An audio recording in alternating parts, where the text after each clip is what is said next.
Ooh, another white boy with a podcast. Pronouns, Jim Bro. Another white boy with a podcast. You want to see the video? It went viral. Hi Gains Gurus, and welcome to TMGP, the Muscle Growth Podcast, episode 20. I am your host, Roscoe, and today we are welcoming Michael Cowley onto the show. Michael Cowley is a postgraduate student at Stellenbosch University pursuing a master's degree in Myology, or muscle science. His research focuses on the effects of different grades of unilateral eccentric exercise on delayed onset muscle soreness and satellite cell activation status. As an accomplished national level powerlifter, Michael brings a unique perspective to the study of muscle growth and regeneration. He is part of the Muscle Research Group at Stellenbosch, which conducts internationally competitive research on the cellular and molecular aspects of muscle regeneration after injury. Michael also just had a new superb deadlift PR, personal record, achieved last month, a whopping 300 kilogram deadlift. So here is a person who clearly is utilizing their research into practice. This episode has been slowed down to make it easier to follow. It is not a regular episode, as it is more informative and research-based than other episodes. Think of it more like an invaluable science lesson from a super knowledgeable and strong human. In today's episode, we can look forward to insights from Michael related to Introduction to Myology, Myology 101, muscle biology, how muscles grow, ingredients for growth, protein, creatine, muscles, stem cells, recovery, muscle damage markers, and more. Hey Gains Gurus, before we dive into today's episode, we have a special shout out to our sponsor, Heart and Mind SA. If you're looking for a delicious way to boost your workouts, their creatine gummies can be found on Takealot and are the perfect fit. They're not just effective, but also a tasty treat you can look forward to every day. So maybe it's time to be like me and fuel your gains with Heart and Mind SA. If you're injured or in recovery, check out theinjuryconsultant.com and consider getting a free consultation to see whether I can help you heal, restore, and thrive. If you're enjoying the show, please take a moment to give us a 5-star rating and leave a review. It helps us reach more people and build a stronger community together. Your support means everything. Now, let's dive into a masterclass on Myology 101. Just a quick piece of information for some of the things that we are talking about. I understand that this is an audio podcast. However, Michael is presenting, which means that you need to be looking at what he's talking about to really fully understand. But we will be posting the video of his presentation so that you can look forward to seeing what we are talking about. But for the majority of the show, you do not need to see the video clip. But something to look forward to is that we will be releasing clips from all the previous podcast episodes at some stage in the near future. Welcome, Michael, to the Muscle Growth Podcast, where we explore subjects related to muscle science and hypertrophy. I'm thrilled to have you join us for today's conversation. Let's jump right in and dig into some exciting topics together. Can you briefly introduce yourself and your journey into the world of myology? Roscoe, thanks for having me. I appreciate it.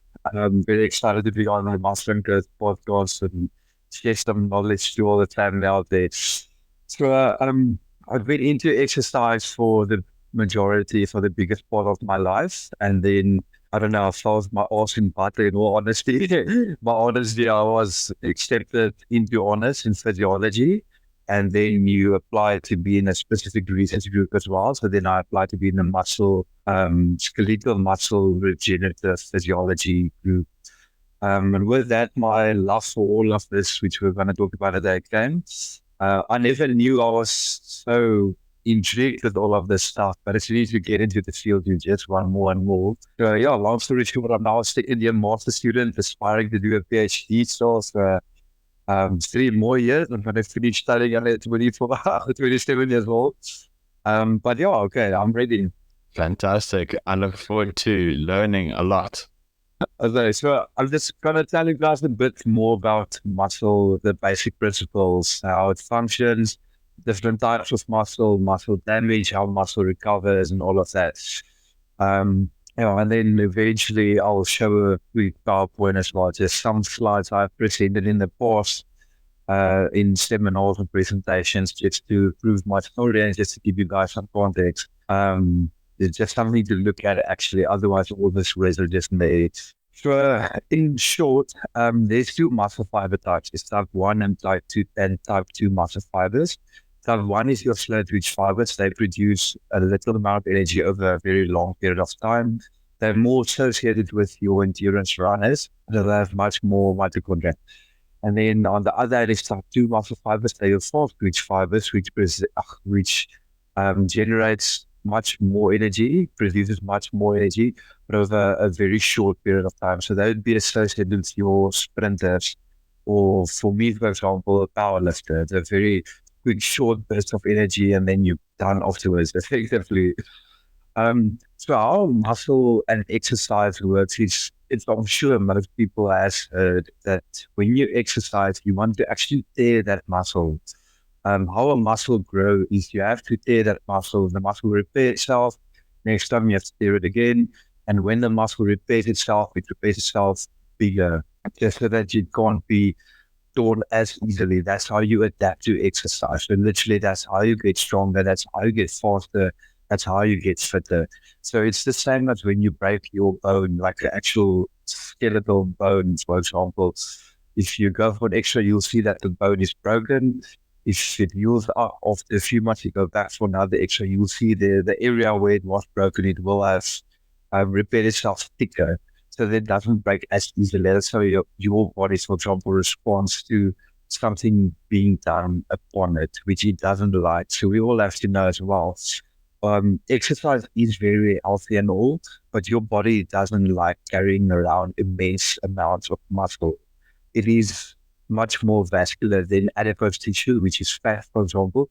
So your heart has to work much harder to maintain that amount of muscle with the constant blood flow and oxygen and nutrients and food and water and all of that stuff. Whereas fat, for example, is not as cardiovascularized, vascularized.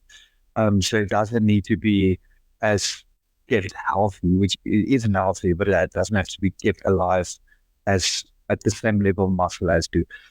But in any case, when a muscle is torn, it's able to visualize using certain lab skills. So when you do immunofluorescence, for example, I'll show a photo actually now. Just give me a second. So when a muscle is torn, you can visualize this through immunofluorescence staining. So I don't have a photo of this at the moment, but you can see the black lines over there, which we call Z lines. And from one Z line to another, sorry, I'm playing with my finger. From one Z line to another is what we call a sarcomere. So when you exercise, these sarcomeres will contract. So the one black line to another black line will actually pull closer to each other. So if all the gray there in the middle is where the myosin and actin are, they will, as we know, pull over each other, or they'll pull each other closer, and that's how a muscle contracts. So with this, a muscle is damaged, which we see here in the picture on the right. That Z line from one sarcomere to another will actually tear away from each other. We call this Z line streaming.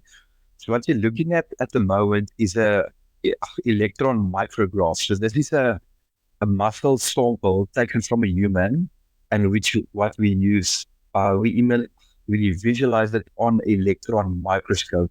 In this case, a transmission electron microscope. So this image is visualized at about 16,000 times magnification.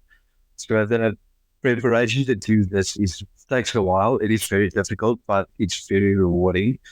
Then on the left-hand side, which I was speaking about earlier, the image with the black and the green circles on, it's the 2 muscle fiber types that you get in muscle. So the green circles you see is all the type 2 muscle fibers, your fast twitch fibers, and then all the black circles is your type 1 muscle fibers to slow twitch. So all the blue dots or the blue circles you see there is what we call myonucleus. So that's all just the cells and the nucleus is within the muscle itself. All the mitochondria would be in there, all the DNA and RNA, all the biomass stuff, all the protein stuff would eventually accumulate from there. So as I mentioned, so the image on the left, is what you call immunohistochemistry. What we do that with antibodies. So how it works is you get your muscle sample, you section it on a cryostat, so that has to be done at minus 33 degrees to keep the integrity of the sample. Then you section at 7 micrometers thick, and you do a whole staining process, and you block it, or you fix it first with paraformaldehyde, you block it for time. The blocking just makes the actual sample viable to be stained with the antibody. So it opens up all that antigens to be able to be blocked, to be able to be bound to by the antibodies. Then you add up a primary antibody. So the primary antibody binds to the antigen of interest. So for example, the antibody I use to visualize all the green there is myosin heavy chain fiber type 2. It's literally an antibody. You trip it on there and they will go bind to all the antigens of interest. In this case, it would be the type 2 muscle fibers. And then from there, you add on a secondary antibody, which has a fluorophore conjugated to it. But the secondary doesn't have anything to do with muscle, in a sense. It literally only excites when a laser is like shined upon it. So what I then do with this, I take it to the confocal microscope or fluorescence microscope, and then you, in short, you put on all the lasers. The laser will be shined onto the sample, and the specific laser, there's like argon laser, helium laser, what, I can't remember the rest. They've got their own different colors as well. So the laser we have in our labs are 3 colors. I also can't remember specifically now which ones. There's different ranges you can choose from. They will be shined on the sample and I will excite the certain antibody. But the antibody that I use to visualize the green would be 488. So that literally just corresponds to the light spectrum, where 488 falls in the green range. Then the blue would be 405, which is in the blue spectrum of light. Then the pinks, there's also certain pink spots. I'll get to that at a later stage. That pink spots is 647, so that's called far red, which is at the very basically end of the light spectra. Yeah. So just getting back to the muscle fiber damage that can be visualized. As I started this whole story off with, when you exercise, you want to damage your muscle as much as possible. And it is possible to visualize this damage through the 2 mechanisms. I explained the electron microscopy, the gray and black images on the right. And then the other one is also through Desmond breakages, which is able to visualize with immunohistochemistry. I don't have an example of that. It is very difficult to show. Just generally, I haven't attempted it, and I haven't found too much research that has been able to do it successfully without any other confounding factors that might influence that result. So when you exercise, you want to damage your muscle as much as possible. What then happens, for example, that muscle is damaged, what then happens, that muscle needs to be recovered. And that's where we know you eat your protein after the session. Protein will be broken down into amino acids and will metabolize.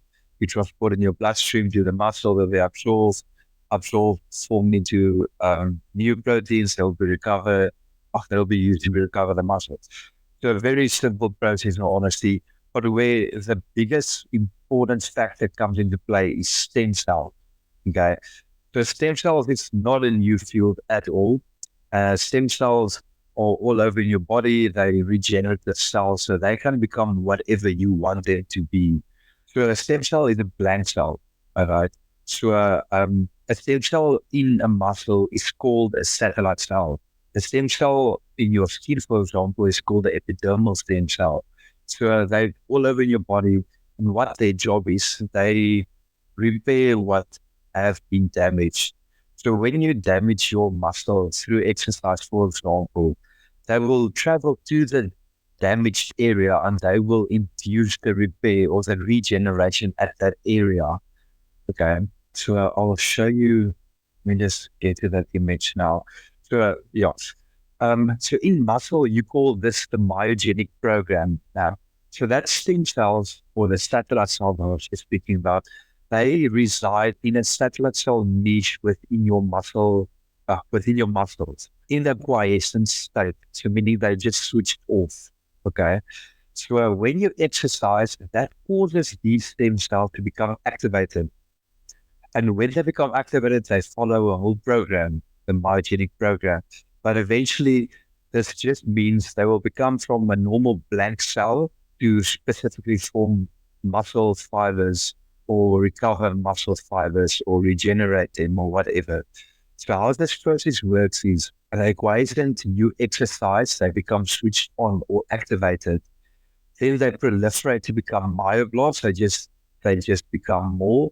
Then they differentiate. So they become specifically then muscle cells. Then they'll become myotubes when they form together, and then eventually it will become the myofibers. So as I mentioned, the muscle fiber will tear, they'll like migrate to here in the middle, they repair this damaged area, or they'll form all new fibers.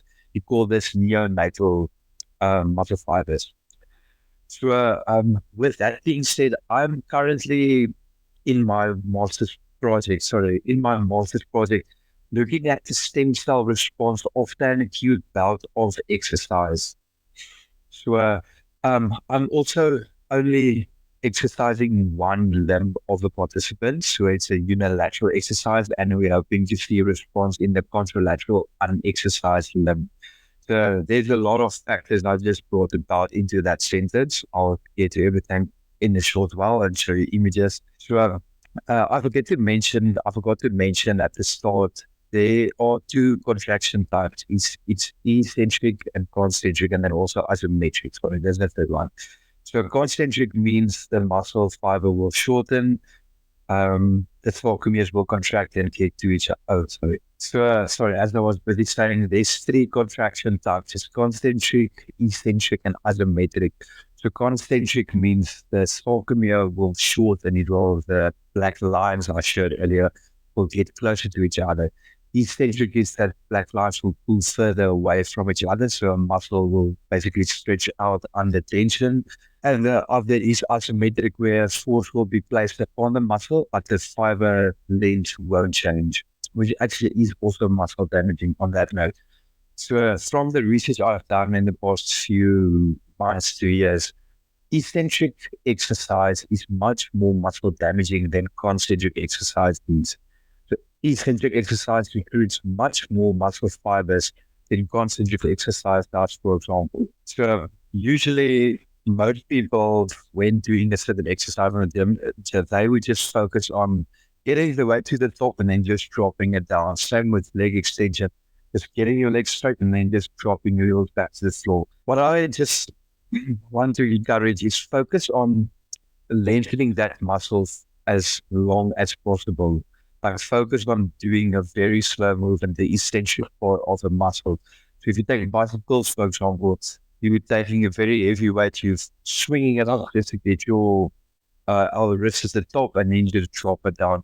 What I'm proposing is just get to the top and lower it down very slowly. So it's much easier.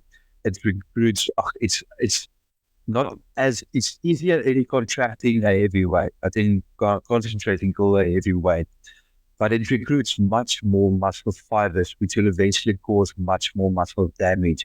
Your body will have a bigger muscular response adapting to that exercise when you focus as well and specifically on the eccentric part. So this doesn't mean leave out your concentric movements. It just means focus as well on your eccentrics or your negatives as well. That can also be used. Yeah, so for the purpose of my study, I'm having my participants do an eccentric dominant exercise bout just because it recruits much more muscle fibers. So in the end, I'll see a much bigger response And also in terms of satellite cells, there will be much more satellite cell activation visible after the exercise bout when compared to before the exercise bout. Well, just the study design, I mentioned I'm having my participants only exercise their one muscle, it's a quad muscle of your quads. It's a unilateral study, and we're hoping to see a response in your contralateral unexercised muscle. So that gets me to the contralateral repeated bout effect. So this is something that's also very interesting in the context of exercise. There's been a lot of studies done in the past where the investigators had the volunteers or their participants exercise only one limb for about 8 weeks. Now, of any time course, can be 4 weeks, 6 weeks, 8 weeks. That's standard in muscle research and exercise studies. And then when they did a performance test before and after the exercise, before the 8 weeks of exercise, they saw that both arms actually got stronger. So, for example, if you put this into context, and you would come to me today and do a 1 rep max bicycle with a dumbbell with each of your arms, you will have your max that you get. And then if you only exercise your one arm for that 8 weeks and you come back after the 8 weeks, both arms would have gotten stronger. So the arm that was exercised got stronger by like 78%. I think it might have been the study done by Audi et al. I'm not entirely sure. That's referenced in the slide, but you can check my references at the end as well. And then the other arm got stronger by like 38 to 32%, something along those lines. So the interesting part was, why would the muscle that wasn't exercised like get stronger? And with further research, we determined, but also we theorized along with all the other researchers, it has to be a neural adaptation. So your brain wants your body to maintain a state of homeostasis. So it wants your body to be as equal as possible. And if you not only go and exercise your one arm or your one leg or your one muscle, your brain is expecting you to do the same exercise to your other side, which for your whole life, you've been, example, walking with both legs. You're not walking with your one leg in front all the time. Your body wants to maintain homeostasis. So your brain stimulates your muscles to start preparing the contralateral, which is the opposite muscle, for a similar bout of the same exercise in the near future. Okay. It's important to note that this adaptation only lasts about 8 weeks in leg muscle specifically, and about 6 weeks in upper body muscles. I've seen from research, so I can't really comment on that except what I've read up. So this got us thinking, how can the muscle get stronger? Like I know the brain is telling the unexercised muscle, you should get stronger now, but how does it actually physiologically do this? So that brought about my study, which is now looking at the stem cell response in both muscles. So we take a muscle biopsy. So we actually cut out a very small piece of muscle from the biceps of my participants before exercise. And then I exercise them, only the one leg, as I mentioned. And then 24 hours after exercise, that 24 hours allows sufficient time for the stem cells to become active. I'll get to that just now. It plays a part in muscle fiber recovery and the regeneration. We take a muscle biopsy from the leg that was exercised, of the exercise, and then the leg that wasn't exercised of the exercise bout. Okay. And what I've seen up until this point is that the amount of stem cells present in the muscle fibers do become more of the exercise in the leg that was exercised. That's fairly obvious because the leg was exercised, it was damaged, it needs to be recovered. So the amount of visible stem cells literally, if I can just show you how stem cell look quickly. A stem cell would be that pink dots the arrows are indicating. So a literal stem cell or a satellite cell, meaning where those pink dots are, that muscle fibers are actively busy recovering at that very moment in time. Okay. So my study isn't just looking at the amount of stem cells that's present in the muscle sample or in the areas that are imaged is also the amount of stem cells that is in their activated state. So when they are just normal visible stem cells, I can't tell you where in the state they are. Just the previous slide where I showed the quiescent, activated, proliferating, differentiating. I can't tell you where in that process they are. But then through adding in another antibody, or in my case, I'm doing three repeats just to improve the results, basically then by 3, checking to see if the amount of visible stem cells, what amount of them is in their activated state, meaning that stem cell is actively busy regenerating and it will follow the whole process to regenerate itself. So obviously you see, we saw a response in the leg that was exercised after exercise. But then the interesting thing is we also saw a satellite cell response in the leg that wasn't exercised after exercise, which is interesting to say the least. So then the question would be, why would the leg that wasn't damaged be recovering itself? So there's nothing to recover. So yeah, that is part of one of my hypotheses. So I can't technically get into that now as I haven't published it. Also, it won't show results, unfortunately, but that's what it comes down to at the end of the day. There's a little insight in that project. So, and how we believe this works is through the function of myokines.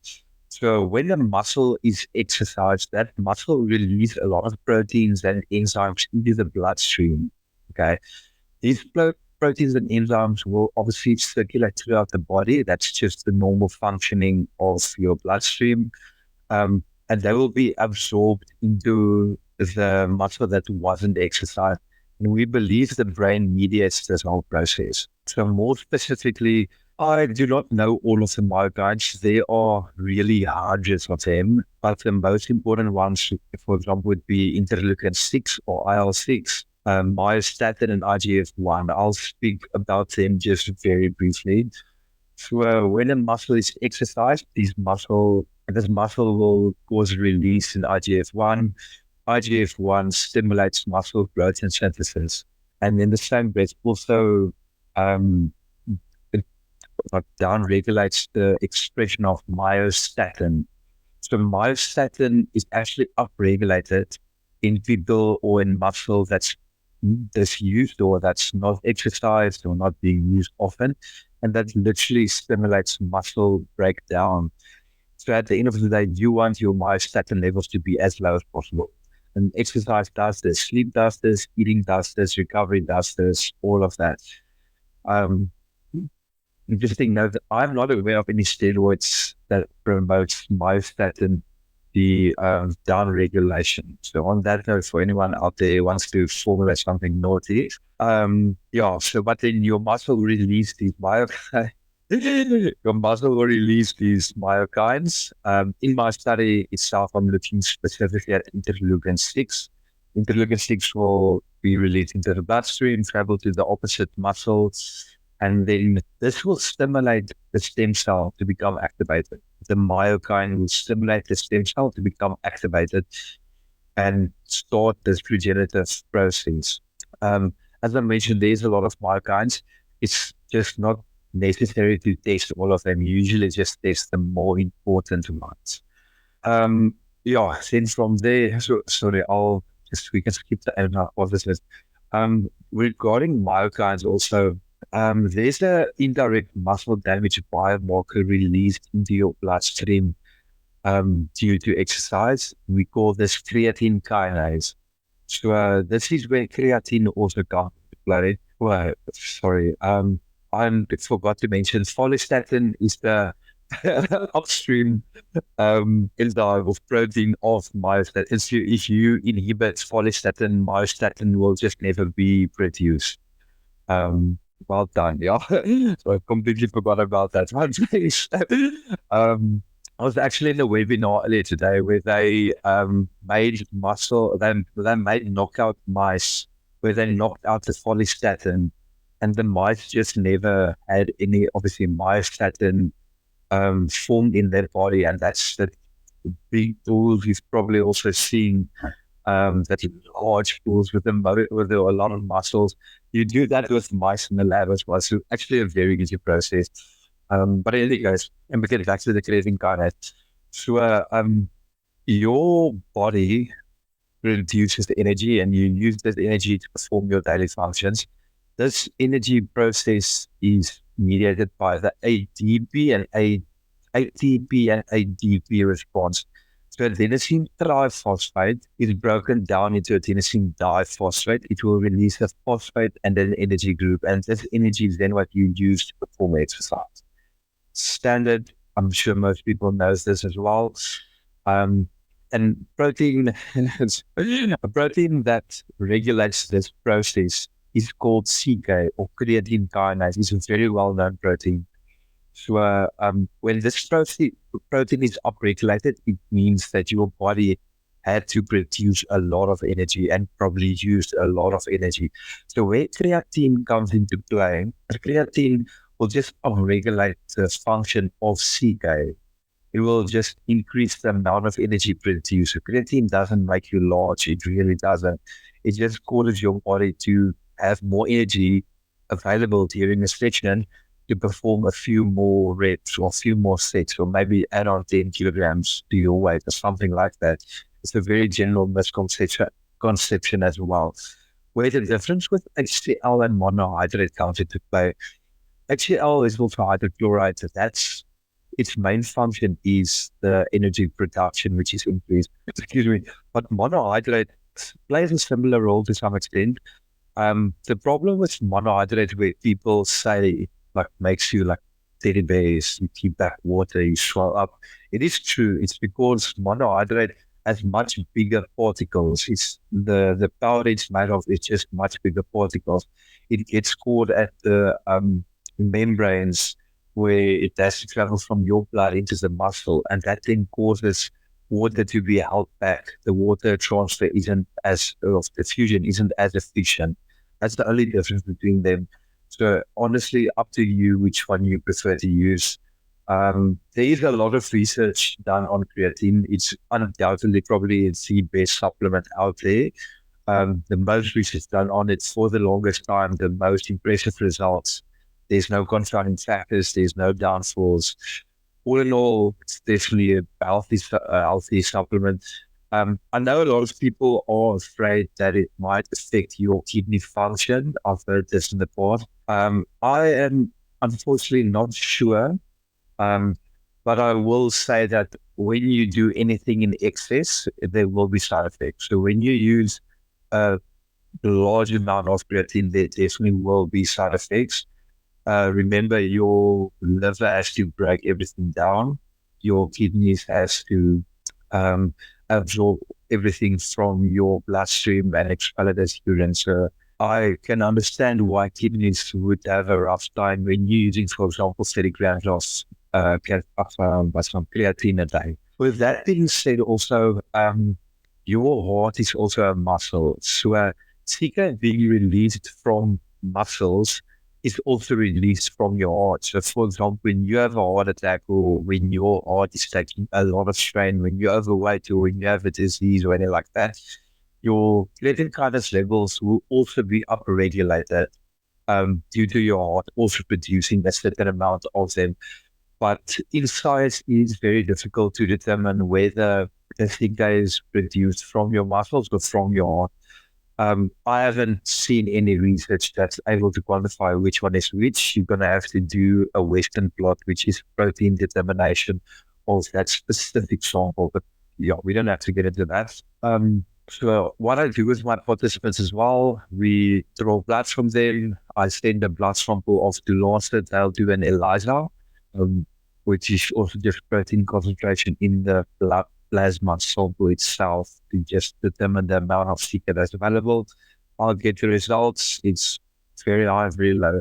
Standard rates of levels of CK, which you're looking at, generally speaking, at baseline, so before exercise, it will most likely be around 100 to 300 international units per liter.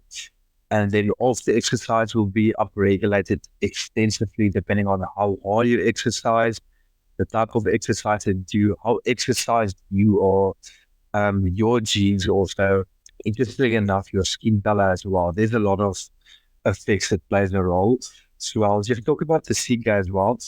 CK can be measured as your level of muscle damage that had occurred. So when I see in my participants' blood results, their CK is very elevated, I immediately assume they would have a large amount of dormants the following day, so delayed onset of muscle soreness, or the lactic acid builds up quite a lot.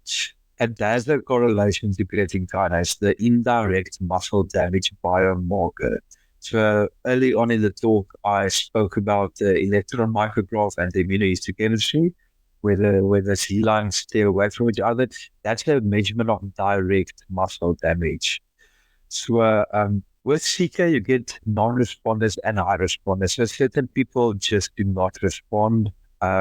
We don't know why. There's no research that conclusively says this is the reason, or this is why some people are non-responders or low responders. I have read a study where they believe it's due to glutathione, but that's the only study. So I wouldn't just take one as the whole answer. But yeah, so when you do, for example, eccentric exercises, they recruit much muscle fibers, and then eventually this will cause a bigger creatine kinase response. Same with high intensity interval training, also with endurance exercise. Literally all exercise does increase the CK response. Then I'll just quickly, so I've got, I don't know if this is relevant, but I've got 4 exercise groups where group 1 and 2 will do respectively 100 or 300 Bulgarian split squat jumps. This is quite rough. It's just a normal Bulgarian, but when you come back up, you actually have to push yourself off the floor. This just actually recruits more muscle fibers to cause more damage. The other 2 experimental groups perform isolated eccentric leg extensions on the isokinetic dynamometer.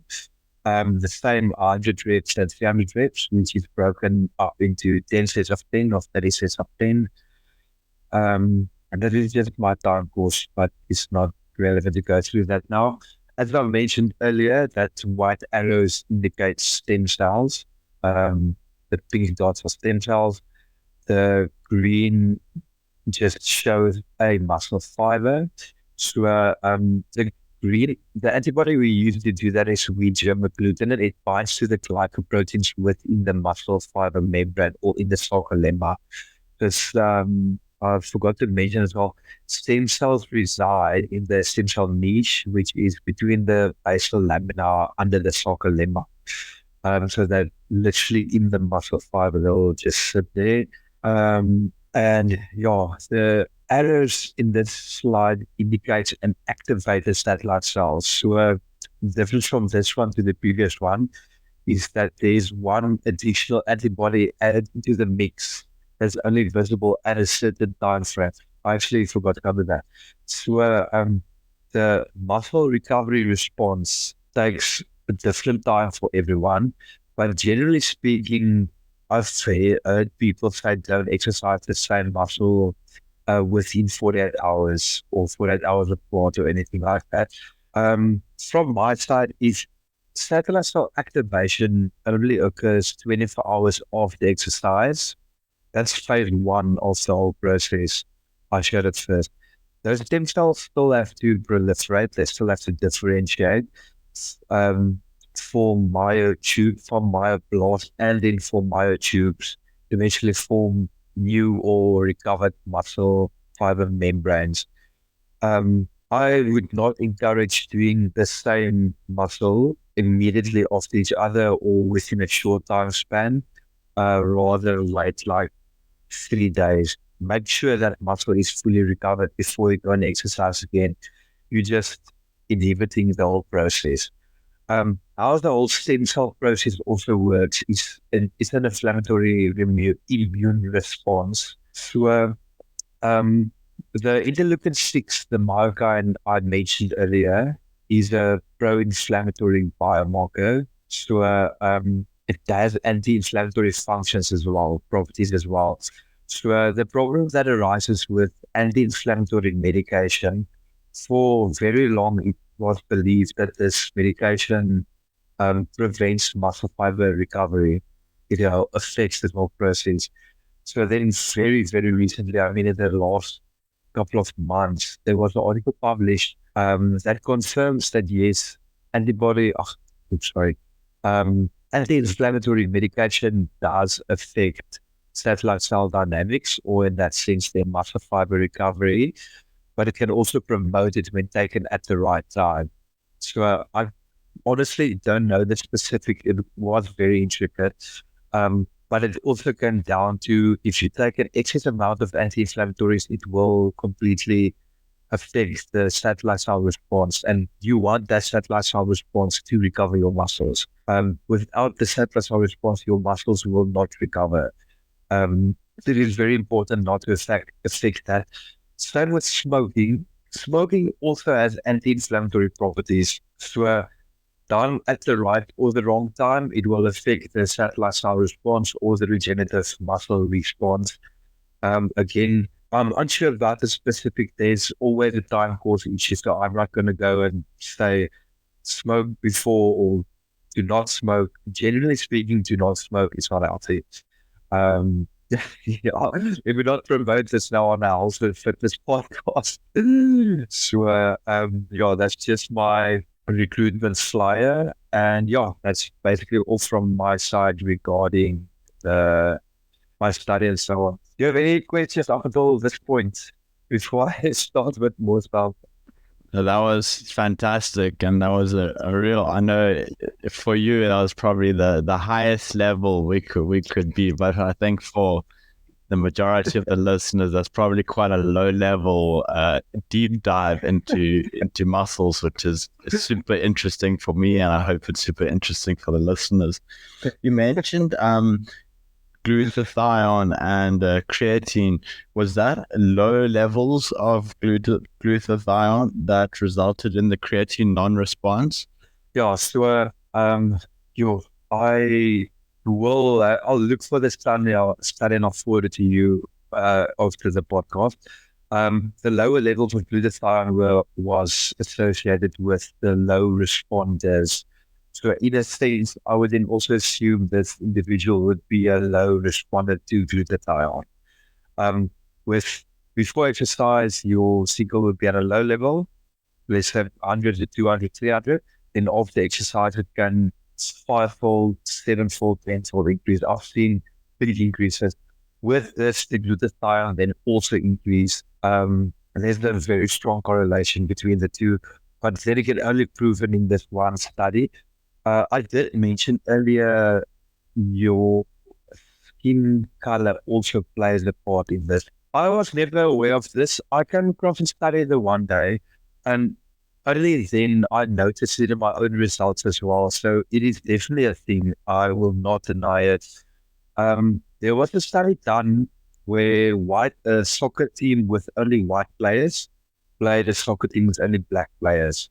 So they drew everyone's blood before the soccer match, and their levels were more or less like for white and for the black team. Then after exercise, the black team levels basically they increased like very high-fold, and the white soccer match of the white team also had an increase, but not to the same extent. There's not a single theory out there that supports why this would be seen, but I have witnessed in my own results as well. Baseline levels of that muscle damage biomarker creatine kinase is generally speaking higher in individuals of other color than white or Caucasian. I've seen it numerous times. I also cannot tell you why. There must definitely be a genetic factor that induces this response. My supervisor also doesn't know why. It was very interesting when I found the study and when we noticed this. But I unfortunately cannot comment on why this would be the case although it is very interesting, I also can't say that the individuals of color had a bigger muscle damage response or response after the exercise because the CK levels is higher. I also unfortunately cannot say that. So for anyone looking for a master's topic, there's a good master's topic that you can do. A controversial one, but an interesting one nonetheless. Yeah. So you mentioned that you don't recommend training the same muscle group within a 3-day period. That for me is very interesting because there's a lot of because it's not finished rebuilding, but essentially is what I'm understanding. But that I'm finding interesting because a lot of the research now, like listening to the likes of Jeff Nippert and Brad and them, they seem to think that like something like full body training is good, but based on that wouldn't be correct. Why do you think that full body training is now quite a big thing? Do you think it's actually backwards thinking and that maybe Mike Mensa was onto something? Well, let me just be honest. Mike Mensa compared to Jeff Nippert. Mike Mensa had good ideas and methodologies. Back then. I have heard people recently aren't too impressed with what Jeff Nippert says. I didn't comment on that. To me personally, it depends on your goals. So if you are a bodybuilder, or if you are powerlifter, or if you just exercise recreationally, let me just also interrupt myself there. It's difficult for me to say all certain stuff and then also be a high-level athlete powerlifter at the same time. Because there's stuff that I want to do that usually research dictates to shoot. Sure. So I need to find the line in between that. I know that's one of my problems. Okay. But it depends on what your goals are with the exercise. If you just exercise to be healthy, you just go in there, you just want to release some dopamine, happy hormones, just be healthier, burn some calories, walk on the treadmill, just do a few bodyweight exercises or whatever. Then it's fine doing your full body exercises. But I would encourage having the upper body, lower body day, and then a full body day, or push pull legs, for example. That's not bad at all. But if you bodybuilding or powerlifting, for example, then you have to focus individually more on the specific muscle groups. I would personally, just in my stage as an athlete, focus on what needs focus. So don't go do a whole full body movement if your calves need more exercise, or if your hammies are weak. Don't go do a whole full body movement where you can specifically do a compound that just focuses on your hammies, for example. But with that being said, just coming back to my 2 to 3 day statement I made, you have to take into account nervous system fatigue. So me doing the powerlifting, I won't do squats within 3 days from each other. That's looking for trouble. And let me tell you, nervous system fatigue is something that's not researched well. I have a neuroscientist in the lab here with us, and I've spoken with him about it. He's also a professor. He doesn't know also why nervous system fatigue occurs, or central nervous system fatigue. Well, for squats and deadlift, for example, puts your nervous system under an immense amount of strain. So it's easy to recover muscles. You just sleep a lot, sleep 8 hours, 7 hours even. Do your stretches, do your rehab, eat your protein, eat your food and all of that. They say most doctors are with the worst patients to another doctor. I'm preaching 7 hours, dude. I'm lucky if I get 4 to 5 hours of sleep. That's just because I'm studying at the moment. But if you get enough sleep, if you have your nutrition right and you do your recovery and all of that, your muscles will recover quite quickly. I mean, there's the research I was speaking about now the whole evening. That shows your muscles will recover in a certain time, will do it well. But nervous system is difficult. I can't tell you how long it takes the nervous system to fatigue, how long it takes the nervous system to actually recover itself, especially in the context of powerlifting. I don't know how bodybuilding prep, for example, would affect the nervous system. I just know under the heavy weights, your CNS takes a toll. It really does, and it does take a while to recover from that. So you might still you are very strong, you are big, but if your nervous system is fatigued, you won't move the same amount of weight you have been expecting to on comp day. For that reason, I would encourage having just a certain gap in between your heavy compound lifts. But then also, if you did have a very rough leg day, on the Monday, for example, I don't see you going and doing legs again the Wednesday. Like, why? Give your body the time to recover. If you did exercise hard enough, your legs would still be sore by the Wednesday, yes. If you were playing around, then your legs won't be sore the next day. Then you just waste your time. So work hard enough so that your muscles are sore. As I did say, your body does adapt very quickly. You're not as sore now as you were the first year of your training.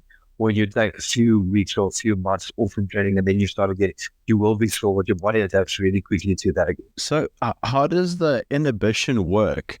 You mentioned that if you were to retrain the same muscle group within a day or two, or within a day more or less, that it might actually prevent the muscle from growing. So does that mean that you can't kind of grow in parallel? Like you can't have it start growing on say you do bicep curls on a Monday, and then you start with the growth process on the Monday, and then the Tuesday you haven't fully recovered.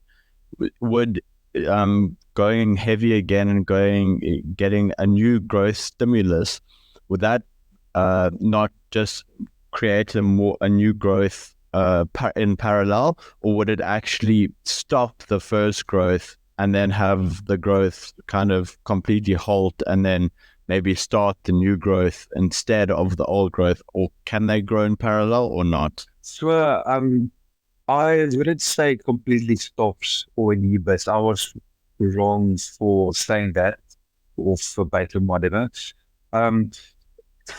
They most likely can grow in parallel. But it still comes down to the fact, like, if you did exercise hard enough the first time, it shouldn't be necessary to do it again the second day. If you look at the science of it, there is, I'm not aware of a lot of studies that has two acute bouts, that has a muscle biopsy performed after each. So if you do the same exercise in basically 24 hours on the Monday morning and the Tuesday morning, in my studies, the biopsy is only the Tuesday evening. So it's not necessarily 24 hours, more about 30, 35 hours of the exercise. So I won't be able to say if it did decrease the satellite cell response, regenerative response, but physically it will be difficult for you, because you probably did have a good exercise about the first day. So you won't be able to perform at your highest peak level the next day. But with that also, if you would want to go down that avenue, make sure your recovery is fine. If you eat enough protein and get your nutrition right, get your recovery and your sleep in, then theoretically you should be able to recover. And they should work in parallel, one supporting the other. Thank you for joining us on the Muscle Growth Podcast. If you found value in today's episode, don't forget to follow us on Instagram, YouTube, TikTok, and X. You can find us under @the Muscle Growth Podcast and @Reps with Roscoe across all major platforms. For more insights, exclusive content, and full episodes, visit themusclegrowthpodcast.com. Your support truly makes a difference, so please like, share, comment, and follow. We greatly appreciate it and look forward to growing with you. Until next time, keep pushing your limits.